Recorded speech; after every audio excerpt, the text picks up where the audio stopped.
Everybody, it's Kelly with Eclectic Entries, and I just finished watching the second season of Dark on Netflix, and I'm still reeling from it, just a bit.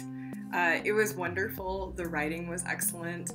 I watched it in German with English subtitles. I don't know what the dubs were like or any of the other subtitles. I don't know about the quality of any of those things, but that's how I watched it. That was my personal preference and what works best for me. The acting, great. Sets, great, especially some of the newer ones. I was like, wow, pretty interesting stuff. And then where they went with the storyline was also interesting. It was hinted at from pretty early on, I felt like, in the first season. But if you didn't know a lot about that subject that I'm going to talk about here in a minute, you probably might have missed it. You might have just been like, well, that's some weird writing stuff. Okay, what is this weird thing that they have printed on the door, you know, in the first season, in the cave and all that. And I'm not talking about the nuclear power plant entrance that's there. I'm talking about other things.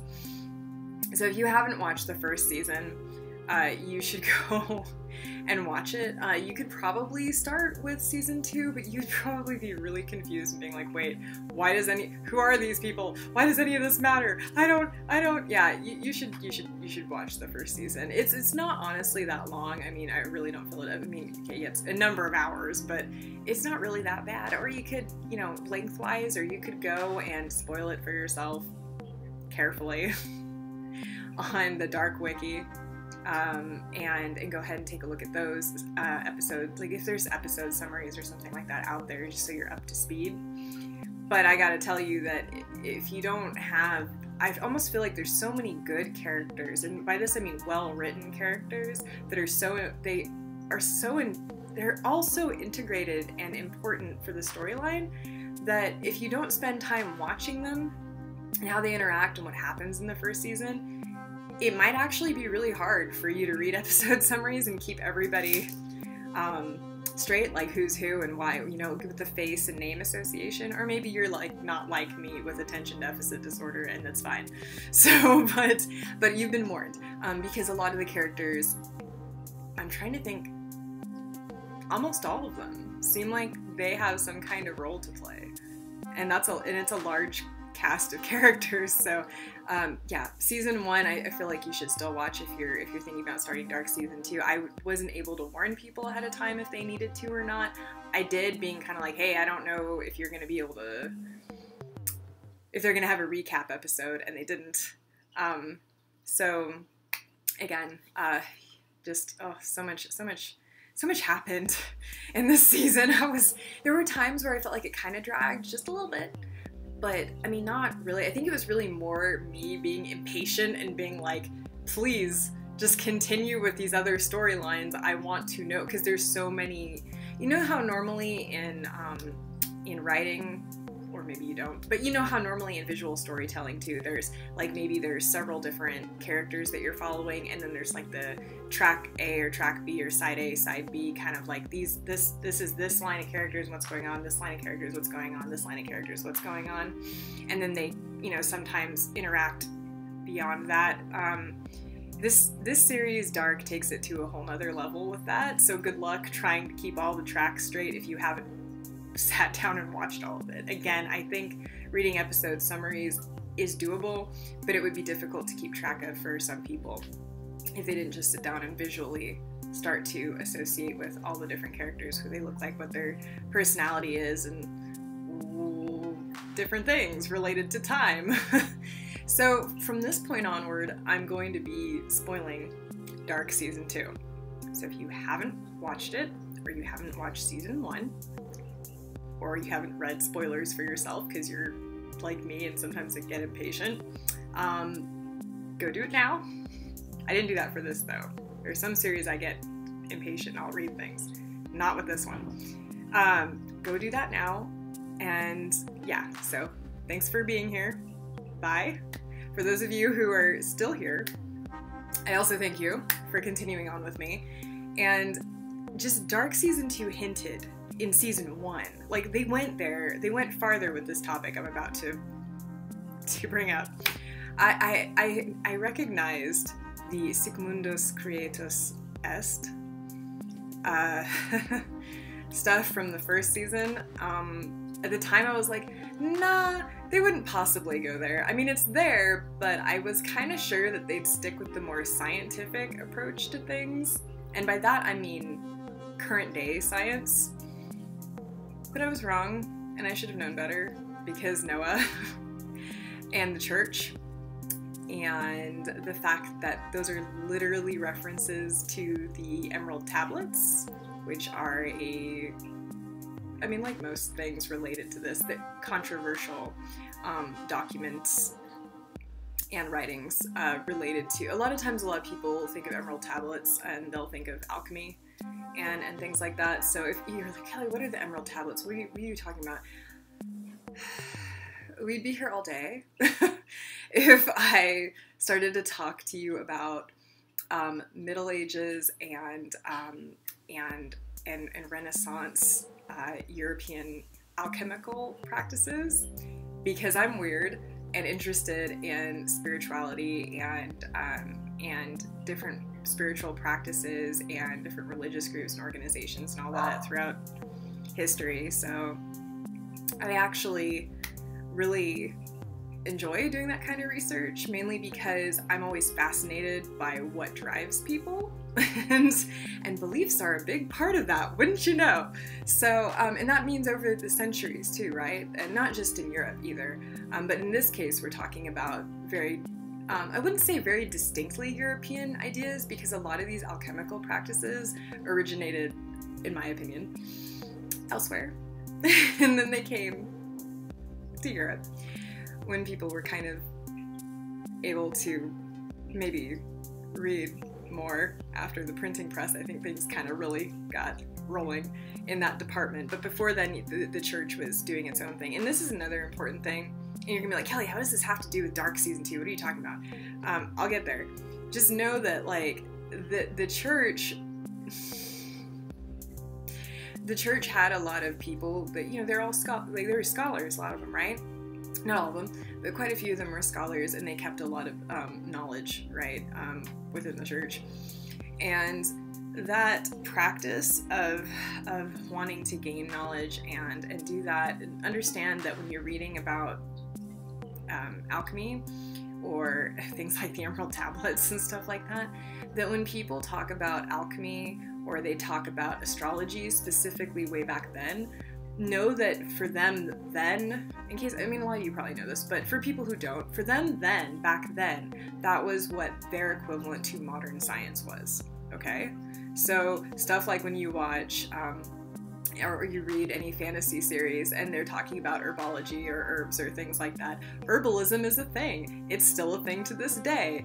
Astronomy, as we know it today, is rooted arguably in astrology, because it had to do with the study of heavenly bodies, okay? And people all over the world used to associate those heavenly bodies with different aspects of lore and elements and their own, you know, to tell a lot of times their own cultural histories and different things. So alchemy, on the other hand, has to do with a lot of things that some of them are more literal interpretations, like turning, you know, lead into gold, or, you know, things like that. Some of them are more like what they call, my brain's blanking on it, but anyway, it's the internal alchemy of trying to improve yourself, right, and refine this, you know, yourself and things like that. So there's all these different things, and just know, again, I'm going into this just because that back then was science for them. And in Dark, it's like they're using, it's so fascinating, because it's like they're using different ideas about wormholes and everything, and, you know, nuclear power and the God particle, right, okay, to discuss things, and then have stuff like references from the Emerald Tablets in it and stuff. And in a way, and by the way, some of the names I recognize. I was like thinking to myself when I watched season 1 of Dark, Magnus, that's kind of an interesting name. Why does that name ring a bell for me? And it was because, and same with Jonas, right? I don't know if in Germany it's a nickname for, I think it would be, is it Johannes? Yeah, but I don't know if it is or not. but I kind of realized that the reason why was because there are two German folks who were both actually part of the church in different ways and have been people argue about this all the time, which is understandable, have associations with things like the Emerald Tablets, like the study of alchemy, and their names were like Johannes Trithemius and Albertus Magnus.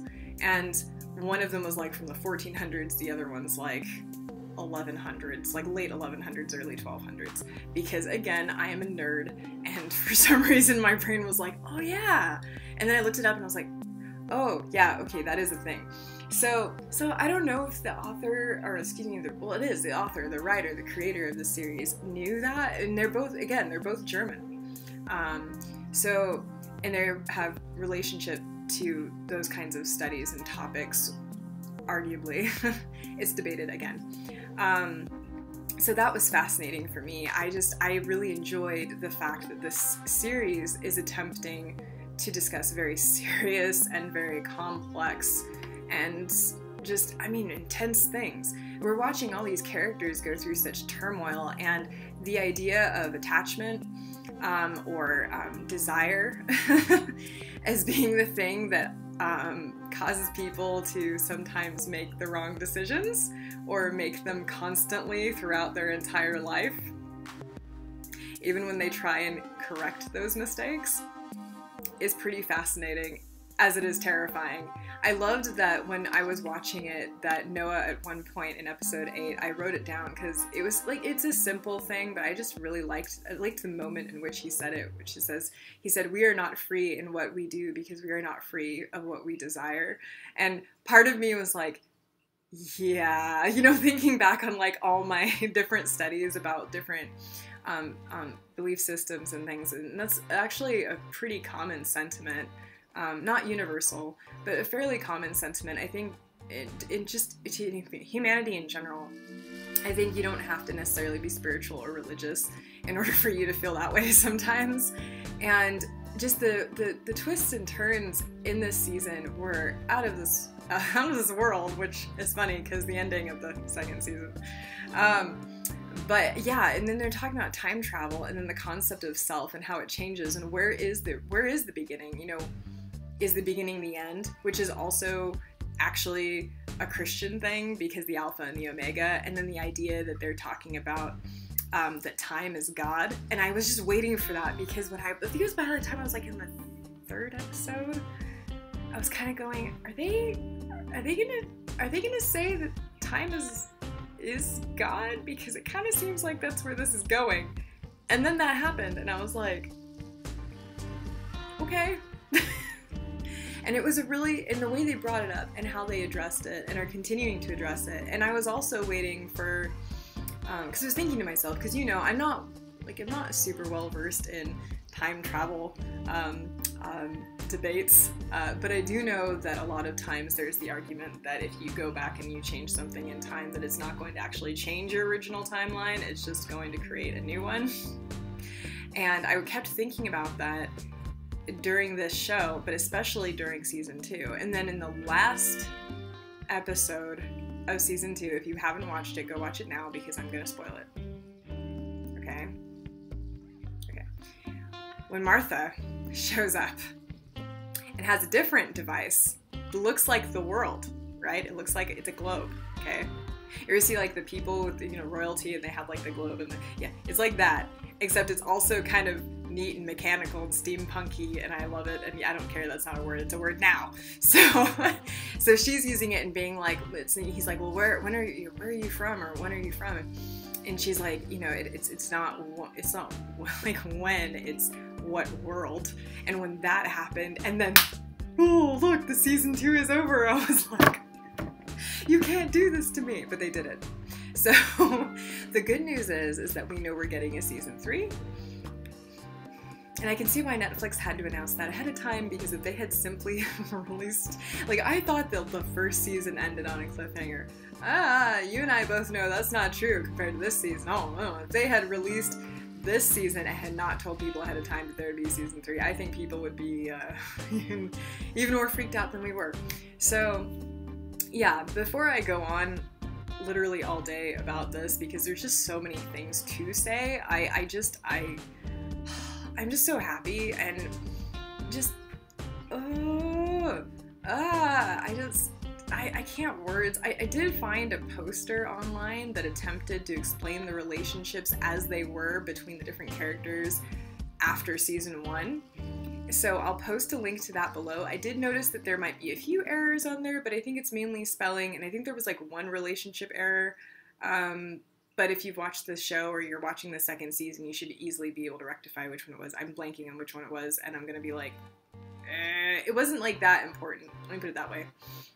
So the whole knot idea, though, about everyone's relationship in that town, I'm beginning to wonder too, because like Jonas thinks he has to get rid of himself, and I'm not entirely convinced that's true.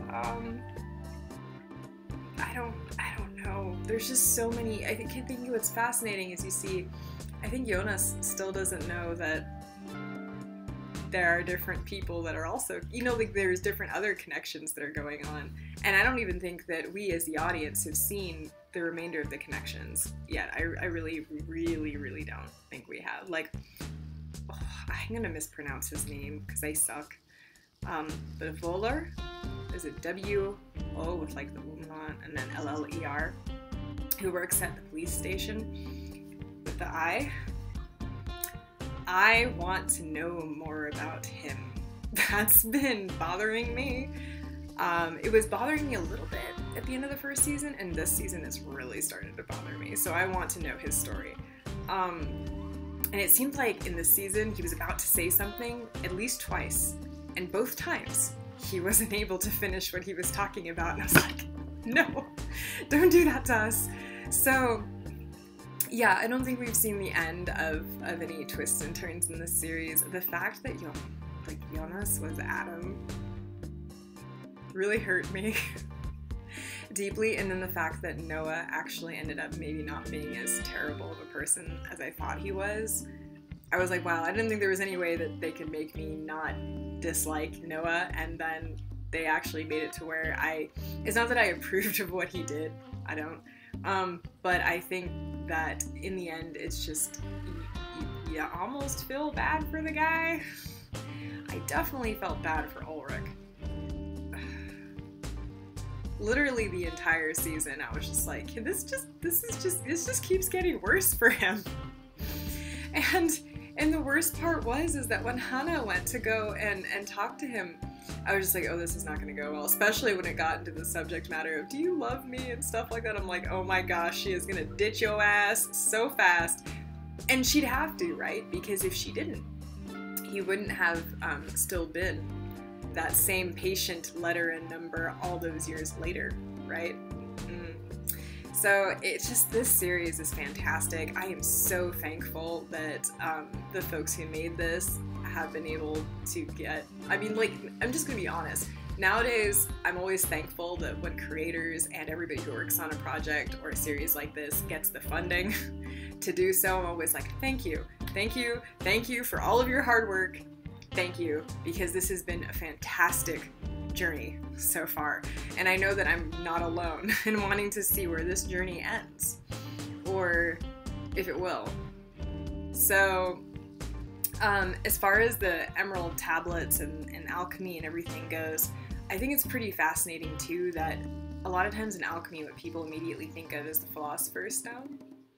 And in a way, you could argue that some of these characters, even though what they're going through in the loop over and over again is hell for them, that they almost got a taste of what immortality would be like, right?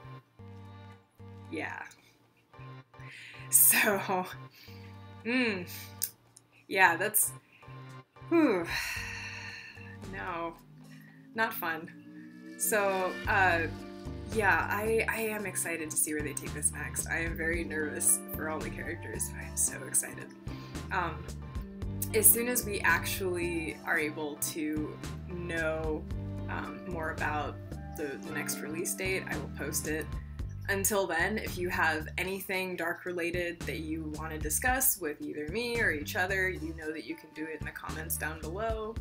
I did finally start my Patreon, and it's up and it's live, and there's also a link below for that. So if you're happy about some of the stuff that I'm making, please feel free to go ahead and be like, yeah, I'll go ahead and contribute, because I'd really appreciate it. As for what's coming up, I would like to do an anime kind of recap of spring anime, seasonal anime, and then summer anime of what I'm going to be watching. And then I have a book series that I've been reading by, the last name is, I'm really hoping I don't mispronounce this, but I probably will, Chakraborty, which is the Deva Bad trilogy, which started with The City of Brass that I bought in Glasgow. These are books. And I read The Kingdom of Copper, and I read The Kingdom of Copper in one day, and my eyes were like, that was 600 pages, whoa, almost.